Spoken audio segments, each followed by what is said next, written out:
Good morning, class. Good morning, sir. Mark, can you lead the prayer? Class, can you stand up and bow our head?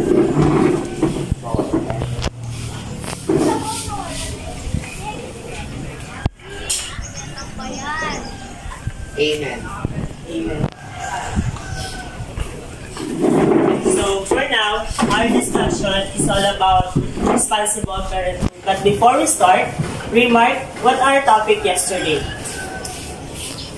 The topic yesterday is all about locomotor and non-locomotors. Okay, very good remark. So, now we start for our objectives. So, at the end of this lesson, the students are expected to demonstrate the following. Explain the importance of responsible parenthood, analyze the factors contributing to a successful marriage and family life, explain the effects of family size on the health of the family, propose ways on how to plan an ideal family. So at the end of this lesson class, all of these 4 objectives are expected to demonstrate of you all. So our next is visual integration. So visual integration is provide physical care and love. So sa bilang isang responsible parenthood is kailangan meron kang physical care and love sa inyong magiging son and daughter someday. And also inculcate discipline. So habang bata pa yung mga anak nyo, so kailangan is nyo na yung kanilang disiplina. Tuturuan nyo na sila in a good manner in our society. Develop social competence. So it is one of the importance in values integration and responsible parenthood. And the 4th one is provide education. It is one of the most important as responsible parenthood someday because education is sabi nga nila, yan yung panganang hindi mananakaw ni naman. So, if is train children to become good citizens. So, being a good citizen is both our confidence in our society. And the 6th is teach children to be financially responsible. So, once your daughter and son someday, being financially responsible is good. And 7 is guide children to grow spiritually. So, ito ay isa rin sa mga pinaka-importante ng values integration bilang isang responsible parenthood. Turuan natin ang ating mga anak na maging isang faithful kay God at maging spiritually. So, Eduardo, can you read responsible parenthood?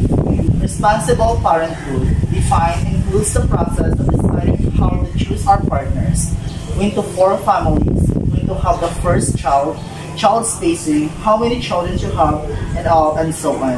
But responsible parenthood does not end with decision about how many children to have and when to have them. Responsible parenthood includes all the decisions we take to ensure the possible lives of ourselves and our children.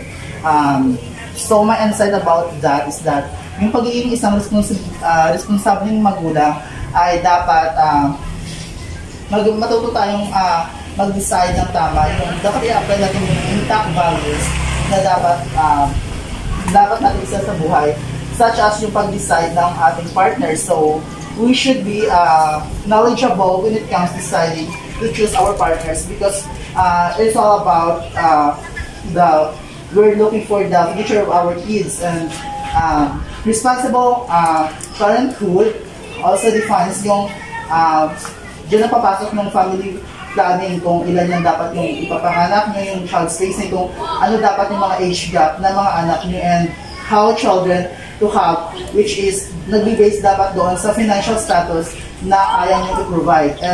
But responsible parenthood is not a good decision. Hindi naman ito about sa pagbubuo ng decision about sa kung paano magkakaroon ng mga anak or how to educate or train them. But responsible parenthood includes all the decisions we take to ensure the possible lives, decision to ensure the possible life for ourselves and our children. So dapat ngayon pa lang, ini-ensure na natin kung ano yung mga consequences ng ating tatahakin as parents afterwards of our actions. Thank you.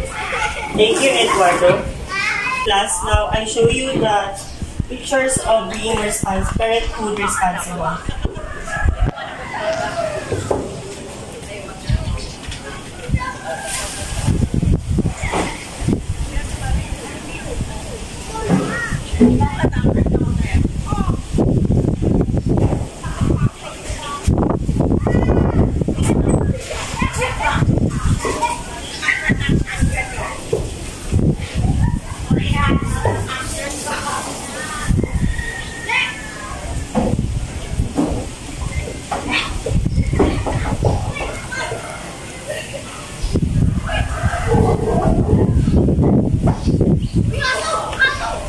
Okay, class, this is our examples of responsible parenthood.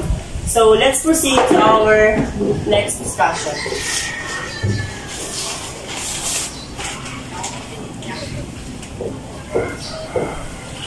The factors to consider when thinking of parenthood.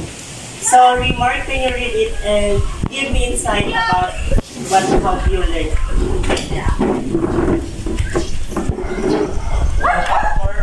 To consider when thinking of parenthood. Number 1, happiness and health. Stability of the marriage, the You can do it here at the front if you...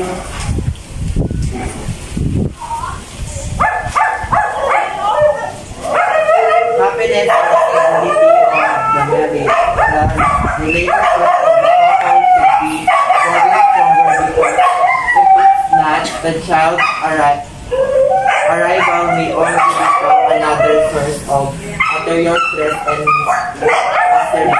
So, sinasabi ko doon sa number 1 po is dapat daw po yung relationship is maging matatag at dapat maging loyal kayo sa isa't isa kasi hindi lang kayo yung nakasalalay sa inyo yung it's not all about relationship nyo lang. It's all about din sa magiging anak nyo. So, kung hindi strong yung relationship nyo or magkakaroon kayo ng something na hindi pagkakaintindihan, maaaring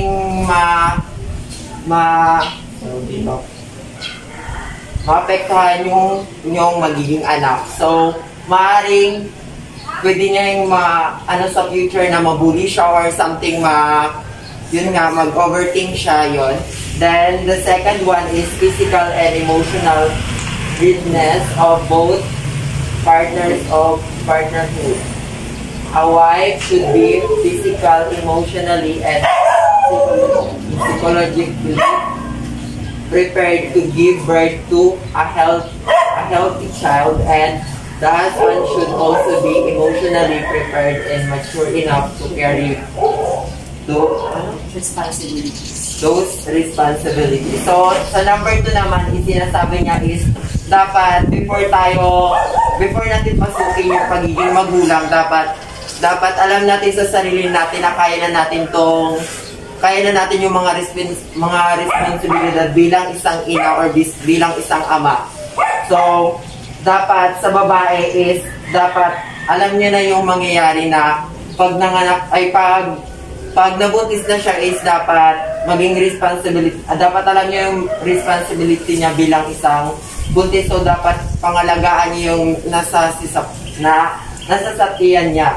Kasi kung hindi, maaari din yung mag-apekto sa bata or maapektuhan yung bata. Then, yung tatay naman is should be more stronger. Kasi siya yung parang magiging kapitan ng ina't anak sa panahong iyon. So dapat yung tatay is masipag. So, yun. Number 3 is financial stability. The cost of living of get higher as the newborn child completely the family. The couple should have enough resources and finances to carry out the growing needs of the child. So, ang sabi dito, sa financial, dapat yung financial natin is sustainable. Hanggang paglaki ng bata, dapat maibigay natin yung mga pangangailangan niya bilang isang parent. Dapat alam natin kung yung mga bagay na dapat ibigay sa bata, hindi lang dapat yung mga pangangailangan, at dapat din ituro natin yung mga mabubuting asal at yung tama at mali, dapat ituro natin yun. At so yun sa finances, yun lang. Dapat makapagtapos siya ng pag-aaral at maabot niya ang kanyang mga pangarap. That's all. Okay, Remark Committee. Thank you for your explanation. Okay, class, now let's proceed to our next discussion. It's all about study the following on family structures. So number 1, nuclear families have parent and at least one child. So yung ordinary families daw is kailangan meron silang parents at meron lang silang at least one child. The second is single parent families have one parent and at least one child. So yung single parents is dapat meron lang siya also have at least one child lang ang kanyang kailangan magiging anak. Then number 3 is adopting families have one or more children who were born into other families. So, halimbawa is kapag nag-adapt tayo ng another child is kailangan meron ng one or more children na nanggaling sa ibang families. So, kumbaga, inampon natin sila ganun. So, number 4, extended families includes members such as grandparents, aunts, uncles, and cousins. So, yung bumubuo sa extended families is grandparents, aunts, uncles, and cousins. So, kailangan ito lang yung meron sa extended families. So, number 5, couples can be families without having children. And number 6, blended families are made when two families combine. For example, two single parents marriage. So, now let's proceed on the effects of family size on health. So, number 1, recreational status. Number 2, morbidity. Number 3, rest behavior. Number 4, utilization of health services. So class, what have you learned about our discussion? Okay, now I prepared your activity, my preference. So now I have here 1/4 sheet of paper.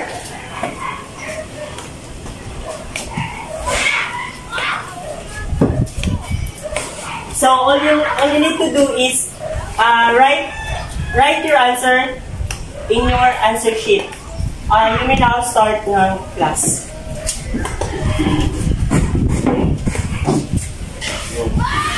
Avoid cheating to your classmate. I give you 5 minutes to answer that activity, class.